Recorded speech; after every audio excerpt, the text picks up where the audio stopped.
Some of you, along that process, and it's true of you, it's true of many. Esther experienced it too, especially in the beginning.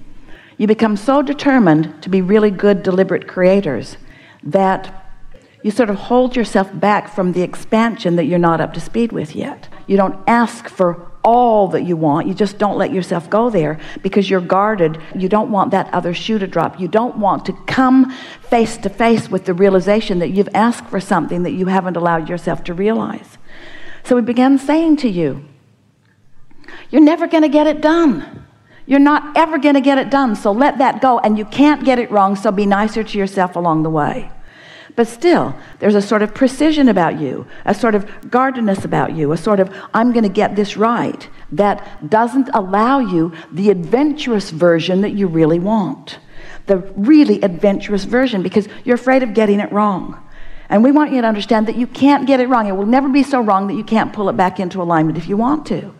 And so when you say to us, and we hear it often from people, my life is going pretty well, we would rather hear you say, I am ravenous about this life. There's so much that I want, and I'm screwing up every time I turn around. There's so much that I want that I'm not allowing myself to have. And that's what you're reaching for. You're reaching for more aliveness. You're reaching for more enthusiasm for life. You want to allow more of the energy to flow, even if it risks you resisting some of the energy that's flowing.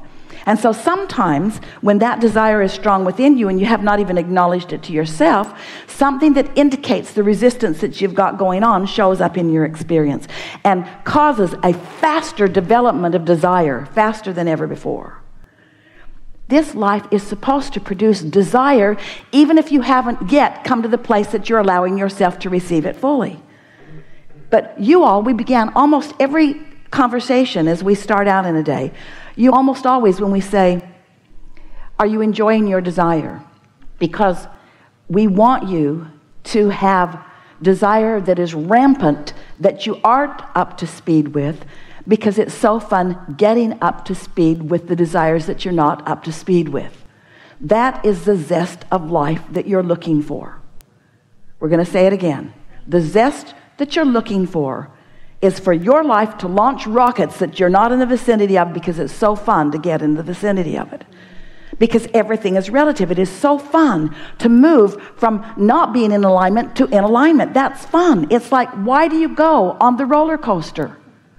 Why do you go up so you can go down? Why do you do that? Because you like the relational experience. You like the feelings of that. You get a sense of what we're talking about? Yes.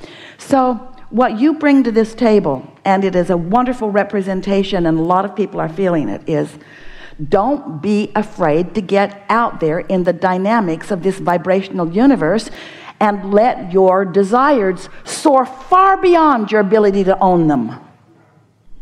Because when you do come into ownership of those, how good it's going to feel. It's sort of like, do you remember those Thanksgivings when you were obligated to go to 3 or 4 different places at once? And by about the second or third Thanksgiving dinner, you wanted to die.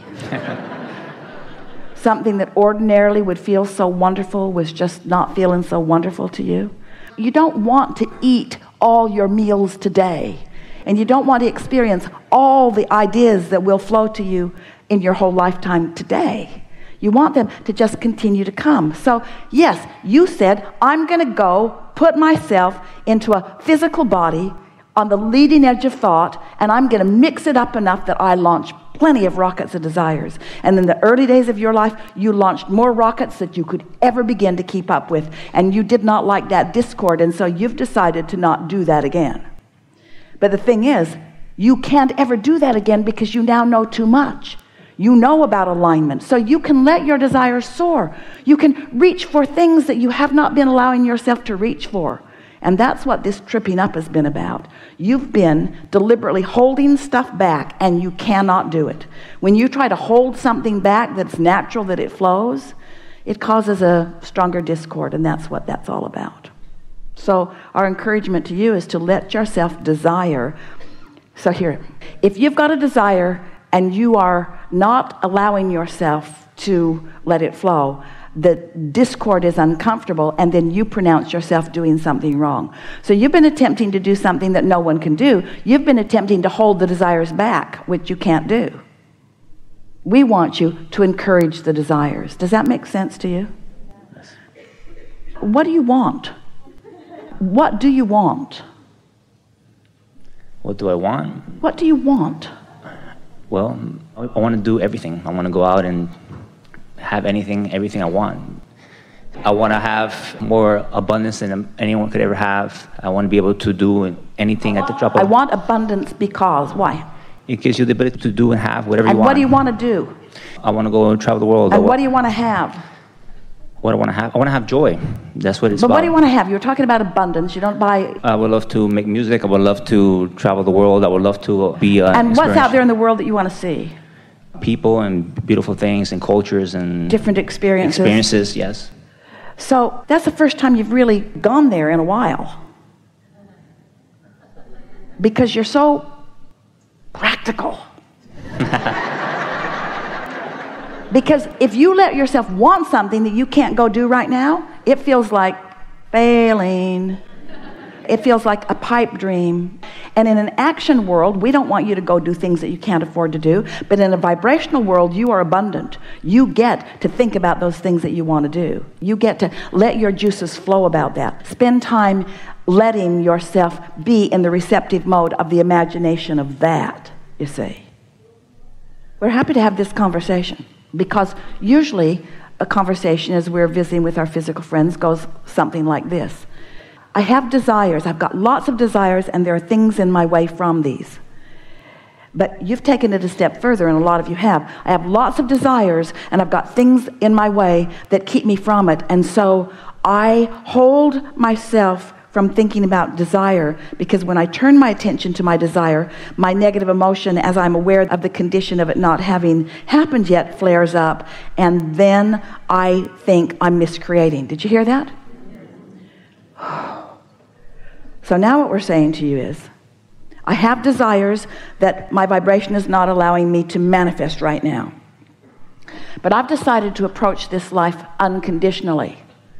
So I don't need the condition of that desire right now to be happy. The thought of it feels good to me. I'm going to allow myself to think about it.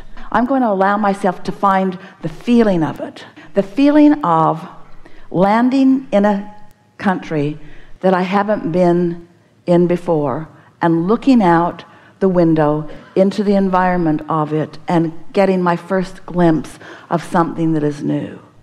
And stepping off the airplane into the weather atmosphere and feeling the atmosphere, the earth atmosphere of this, feeling the temperature, feeling the humidity, smelling the fragrances, being there, getting a glimpse of the people, hearing their sound, feeling them. In other words, you don't have to go there physically in order to have that emotional experience. You see what we're getting at? And as you allow yourself that emotional experience, we're going to say it, we've just got to, that unconditional experience, because the condition didn't happen yet. You aren't on the airplane. You aren't on the airplane. You're not there smelling it with your nose. You're smelling it with your emotion. You have allowed the thought to manifest. So don't hold back from that. When we begin every gathering, we say to you, are you enjoying your desire? And you say, yeah, you do. You say, yeah. But you're usually not enjoying your desire. You don't really get what we mean, because what you mean is, I'm allowing myself to enjoy the desires that I'm letting myself have, because I'm keeping a close guard on not wanting more than I believe I can have, because it's torturous.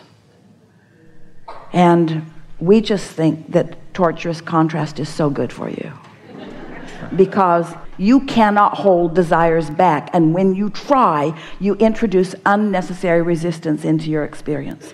And the reason that you hold your desires back is because you've been using feedback from others who don't believe in the process, who don't understand the process, who don't believe in themselves, and who don't believe in you as your feedback So if you say to someone who hasn't traveled the world, who doesn't understand about vibrational currency, it's a vibrational currency that we want you to spend.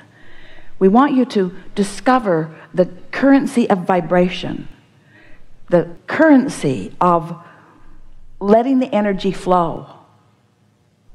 We wanting to expand your sense of where you stand and who you are in this equation of creation. And we're wanting you to, all of you, to hear us when we say, you're not getting your fair share. You're holding yourself back from your fair share because you've got bogus beliefs and flawed premises that keep you from letting yourself have your fair share.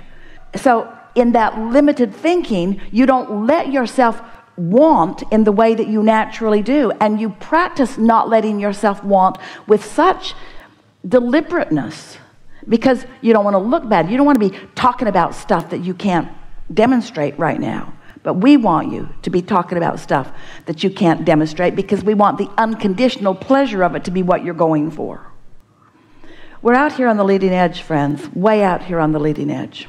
As we visit with you, most people who come to us initially, they just want to figure out how to live a better life. They just want to figure out how to have more money and more friends and have nicer things in their life experience and to fulfill their reason for being. And it's a long list of things that you want. But few of you understand that the key to what you're looking for is a fast-moving vibration that you're up to speed with. That's really what you're looking for. If either of those elements is out of whack, if you don't allow a fast-moving vibration and you're not up to speed with it, you don't feel so good. So sometimes if you've, in the early days, you allowed a fast-moving vibration, but you weren't up to speed with it, you felt bad. And so you say, well, I'm not going to do that again. And we're saying, but don't let the thing that you give up be your fast-moving vibration. Your fast-moving vibration must be encouraged. What you want to do is get up to speed with it. So we want you to talk more with more sense of ownership of who you really are and what's coming. We want you to say things like, I am one of the most vibrationally prosperous people that I've ever met.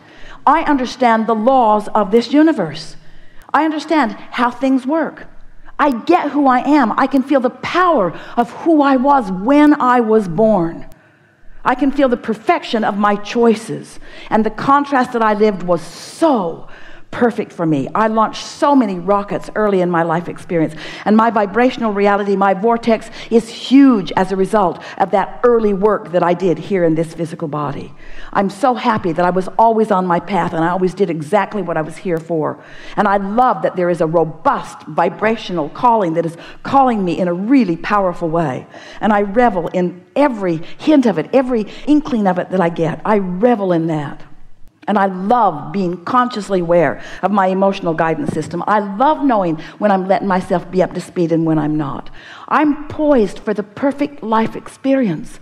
I don't compare myself with one other person because what they have, what they're doing, what they're thinking, how they're being, how they're feeling really is irrelevant in terms of my relationship with who I am.